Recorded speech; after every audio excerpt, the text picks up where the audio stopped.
What's up, guys? It's King of Frogs here. It's 85 degrees out today. The weather says that it feels like 103 degrees, but I don't really know how they calculate the what it actually feels like outside.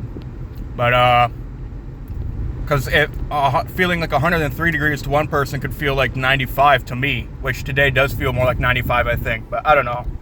I'm not a weatherman. I'm not a meteorologist or anything. Anyways, today I've done like 3 or 4 takes of this video, and I want to try and get it done this time. Today I'm going to talk about why I'm not lonely anymore.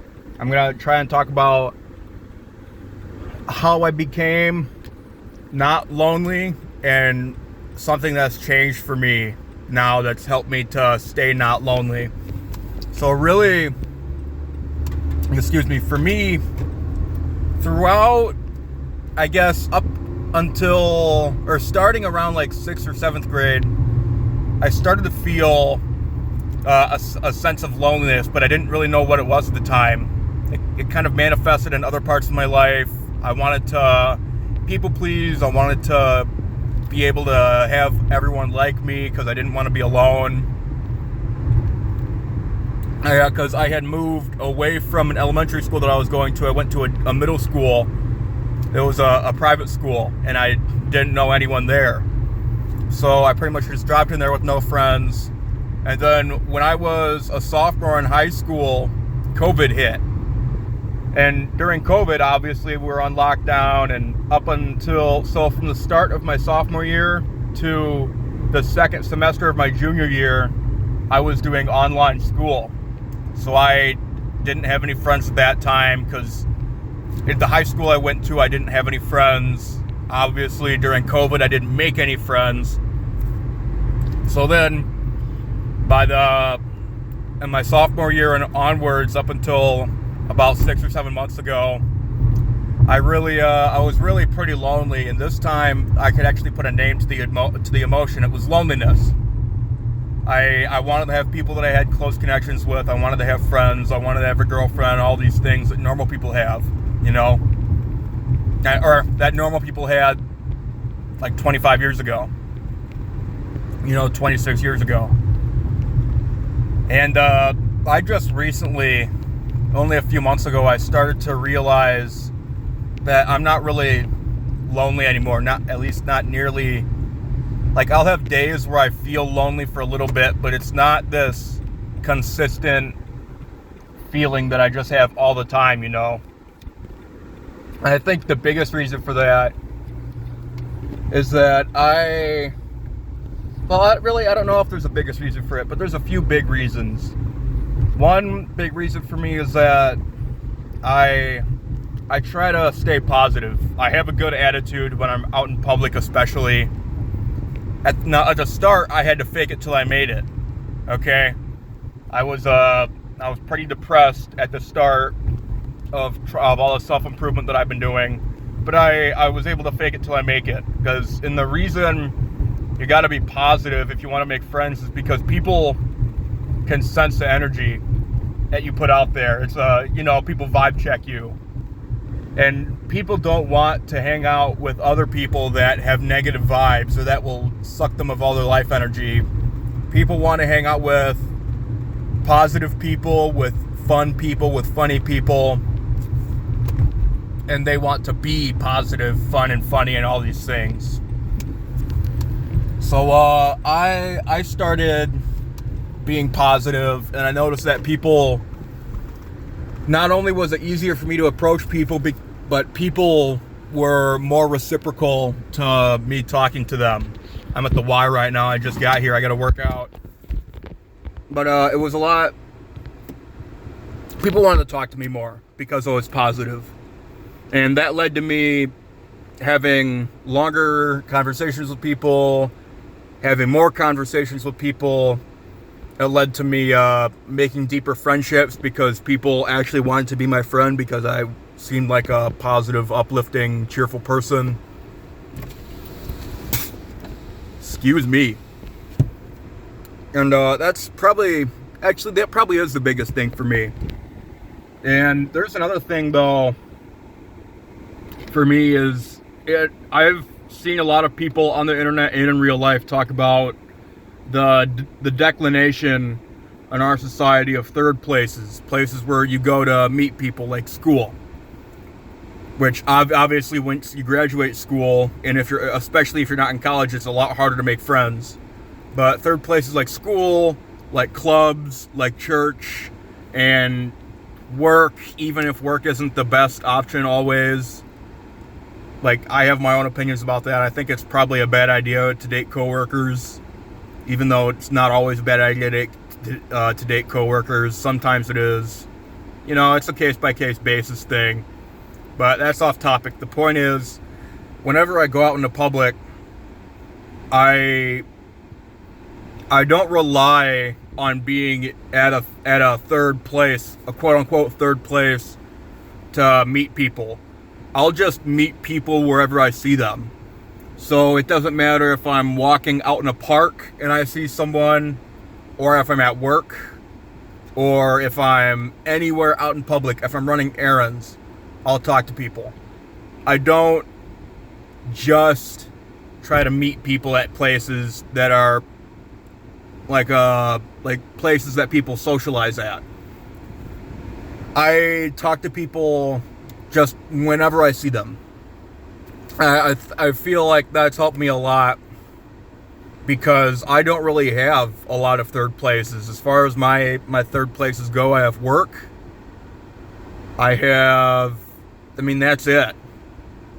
Just about everywhere else I go to, it's not a place that I go to socialize with other people, like a club or a church or anything like that.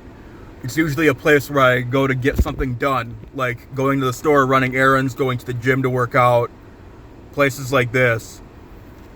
So I put out energy, and I put my feelers out there, and I find people that are like me, or maybe they're not like me, but they want to be friends with me, and I want to be friends with them.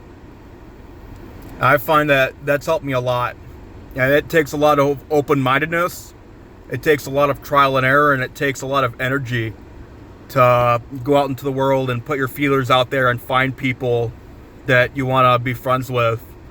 But once you get good at it and you become comfortable with it, it's really, really worth it. I've made a lot of connections over the past few months with a lot of different people, had a lot of great conversations, met a lot of cool people that a lot of them I'm still friends with. Well, maybe not a lot of them, but quite a few of them, more than I ever would have expected, I'm friends with. Like, I just went to a movie theater to see a movie with, I think, 8 or 9 other people the other day that I met in the past 2 or 3 months, and it was a lot of fun. Now,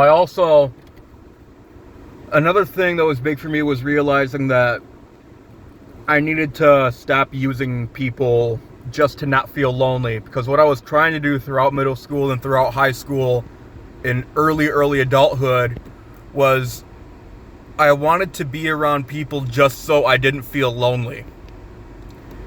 And when I was away, and to do this, I'd people please. I'd wear a mask around people, and that led to me attracting people that I didn't really want to be friends with in the first place. I just wanted their attention.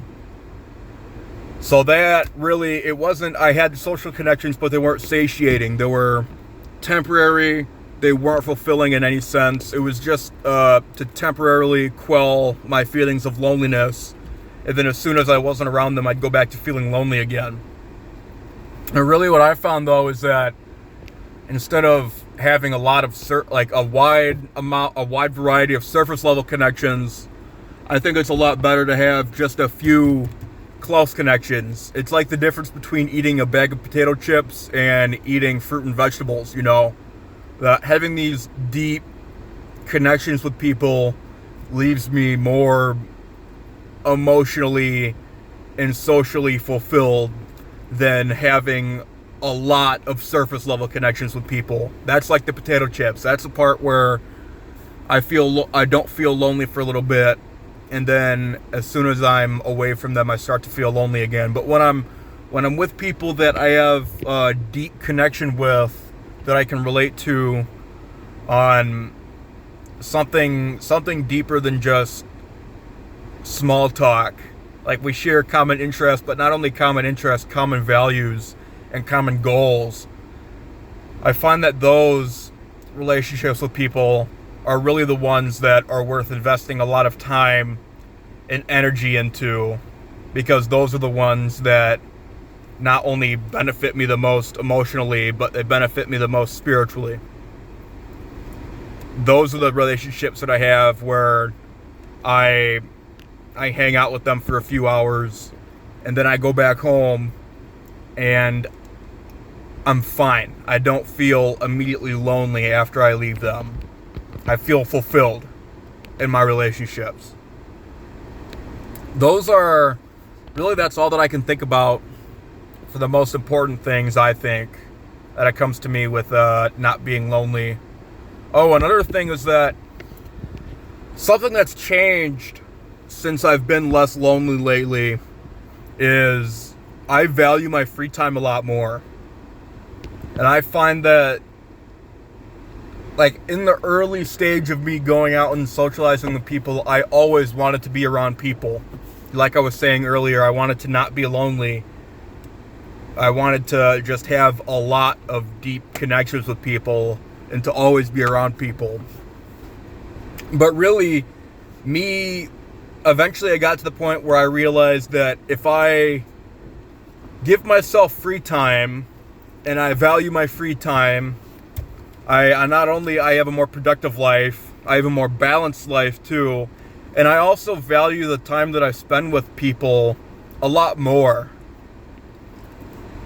It's when I have free time, when I'm alone for a long period of time, it makes me sort of naturally crave those relationships with people and to want to go out and hang out with people instead of just kind of being like a drug addict, just going out to avoid pain, to avoid being lonely. I actually want to build something with someone. That's probably been the biggest few things for me. I'll wrap this video up with just a quick summary of everything I can remember saying. I've been a lot less lonely since I focused on having a small amount of deeply connecting and fulfilling relationships over having a large amount of surface level unfulfilling relationships. Since becoming less lonely, I valued my free time more. And in valuing my free time more and in having a more balanced life, it's made me value and appreciate the time that I spend with other people more, because I have less of that time. Excuse me. I gotta remember the other things I said. I'm a lot more positive now because I have this positive feedback loop where in the beginning I faked it to make it with my positivity because I wanted to attract people that I wanted to be with. And then eventually when I had those people in my life and I hung out with them and I had these relationships with them, it caused a positive feedback loop where that made me genuinely a more positive and cheerful person. And then me being a genuinely positive and cheerful person led to me meeting more positive, cheerful people. And that loop just keeps on perpetuating itself, and I see it every day in my life, in everything that I do, even by myself. I have sort of a deeper understanding of my purpose in life, in the type of puzzle piece that I am in the jigsaw puzzle that I'm a part of. This is another thing too, there's a saying that goes something along the lines of, if you don't focus on what you want, eventually you'll get it. When I stopped fixating on how lonely I was, and I just tried my best to be positive, and I tried my best to do what I thought was right, and to put one foot in front of the other, eventually relationships with people just ended up kind of showing up in my life. Because a part of doing the right thing is going out and meeting people and having good relationships with good people. That is one of the many right things that I'll do in my life. It's not the first time I've done it, and it's definitely not the last. I think that really that saying is true for a lot of things. If you just focus on what's in front of you, eventually everything that's way down the road will come to you when you get there. You know, it's just a matter of time. You just don't put the cart before the horse, you know. That's going to be it for the video. I think that I summarized everything that I talked about. I hope I did. I hope I didn't forget anything. But I'm going to go into the gym. I'm going to work out. I'll talk to you guys later. I'll think more about this. Maybe I'll make a part 2. We'll see. Bye-bye. Peace out. Have a good day, guys.